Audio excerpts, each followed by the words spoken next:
तो हम बात कर रहे हैं एक फंक्शन जिसके अंदर पैरामीटर को डिफ़ॉल्ट वैल्यू एक असाइन की जाती है। तो वो कैसे करते हैं और क्या यूज़ है उसको डिस्कस करते हैं। पहले तो हम डिफाइन करते हैं फंक्शन डेफ। F3 फंक्शन का नाम है और पैरामीटर में दो है, एक है नेम और दूसरा है एज। और यहाँ पर हम स्टेटमेंट कर रहे हैं प्रिंट, और एफ स्ट्रिंग करते हुए ऐसे करते हैं f the name is name and the age is age. ये करके हमने कर दिया प्रिंट। और इसे कॉल करने का तरीका ये था, F3 फॉलोड बाय एग्जाम्पल यहाँ दे रहे हैं जिल, और ये हो गया। और यहाँ पर एज हमने बोल दी 15। अब अगर हम इसको रन करते हैं तो ये रिजल्ट आएगा the name is Jill and the age is 15। तो ये तो नॉर्मल फंक्शन था।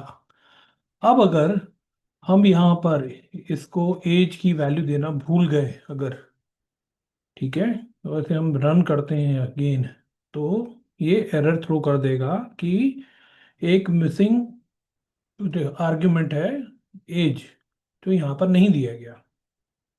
तो इसके लिए ये एग्जांपल जैसे मैंने बताया, अगर यहाँ पर हम फंक्शन की डेफिनेशन को मॉडिफाई करें और एज को फॉर एग्जांपल हम एक डिफ़ॉल्ट वैल्यू दे दें, यहाँ पर बोला 15 या 20 दे दिया जाए, और ये तो डिफाइन करते वक्त हो गया।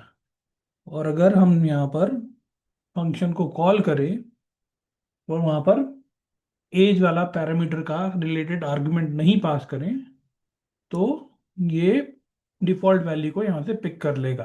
तो ये प्रिंट करेगा the name is Jill and the age is 20। यहाँ पर ये देखो आप, ये हो गया, right. So this is just picking the default value from there. पर अगर हम यहाँ पर इसको यहाँ पर भी पास कर देते हैं कोई वैल्यू, तो ये क्या करेगा, जो डिफ़ॉल्ट वैल्यू है उसको ओवरराइड करके 40 को यूज़ करेगा। तो इसको क्लियर करते हैं और रीरन करता हूँ इस प्रोग्राम को, तो ये दिखाएगा the name is Jill and the age is 40। तो ये कंसेप्ट है किसी भी पैरामीटर को डिफ़ॉल्ट वैल्यू देने का, while डिफाइनिंग द फंक्शन।